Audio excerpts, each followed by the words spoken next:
Dubai की चमक धमक भरी जिंदगी में पली बड़ी आरिजा खान एक अमीर व्यवसायी की बेटी थी।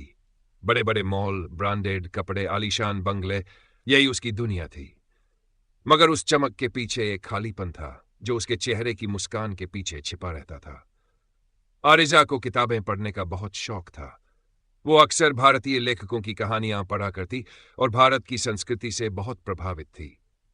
एक दिन उसने भारत घूमने का फैसला किया। उसके अब्बू ने शुरुआत में मना किया, लेकिन जब देखा कि बेटी की जिद टलने वाली नहीं, तो 1 महीने की छुट्टी की इजाजत दे दी।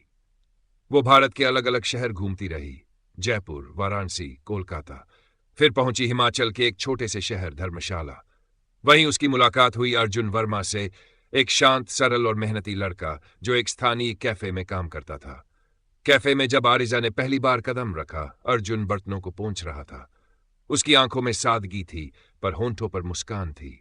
एक ब्लैक कॉफी प्लीज, आरिजा ने कहा। अर्जुन ने बिना कुछ बोले कॉफी बनाई और टेबल पर रख दी, लेकिन जाते जाते उसने हल्की सी मुस्कान दी। वही मुस्कान आरिजा के दिल में उतर गई। अगले कुछ दिनों तक आरिजा रोज उसी कैफे में आने लगी। धीरे धीरे दोनों की बातचीत शुरू हुई।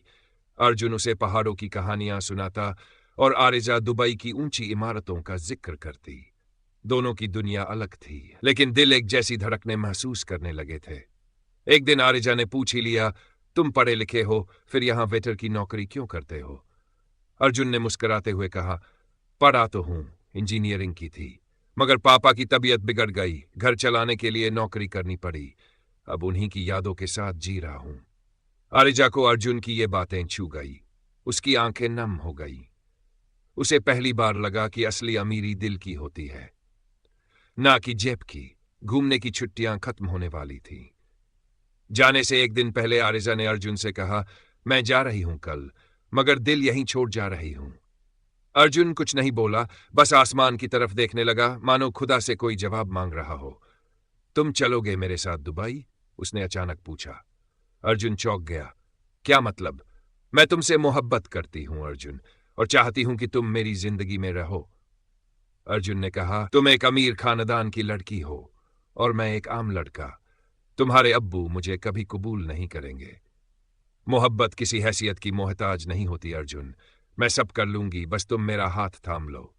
अर्जुन ने थोड़ी देर सोचकर कहा, अगर तुम्हारे अब्बा मान जाएं तो मैं चलने को तैयार हूं, मगर मैं अपनी पहचान खोकर तुम्हारे साथ नहीं रह सकता। मैं मेहनत करूंगा, कमाऊंगा और खुद को साबित करूंगा। आरिजा ने उसकी आंखों में झांका और कहा, मुझे इसी बात पर तुमसे मोहब्बत हुई है। दुबई में एक नई शुरुआत। आरिजा के वापस लौटते ही उसके अब्बू ने सवालों की बौछार कर दी, लेकिन उसने हिम्मत करके सारी बात बता दी। उसके अब्बू को गुस्सा आया, बहुत गुस्सा। एक वेटर, तुमने हमारी इज्जत मिट्टी में मिला दी। अब्बू, वो वेटर नहीं, इंसान है, और इंसानियत सबसे बड़ा धर्म है।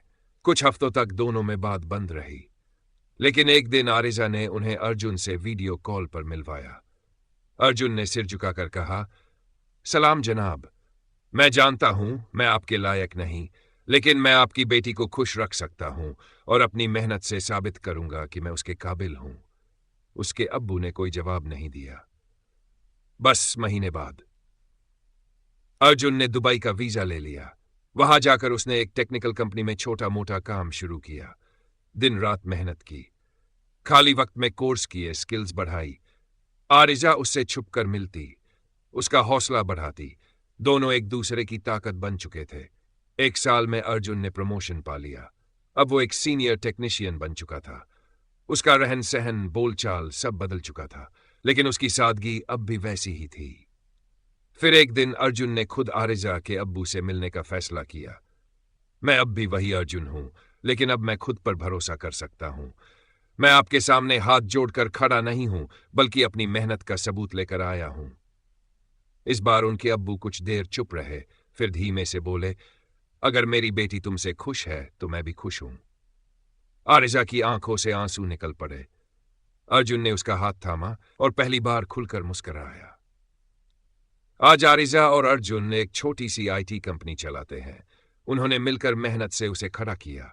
वो कहते हैं ना, मोहब्बत जब सच्ची हो तो वो हर दीवार गिरा देती है। आरिजा अब भी कहती है, मैंने सब कुछ पाया, लेकिन जो असली दौलत है वो अर्जुन का दिल है। और अर्जुन, वो अब भी हर सुबह उठकर वही कॉफी बनाता है जो उसने पहली बार आरिजा को पिलाई थी। शब्द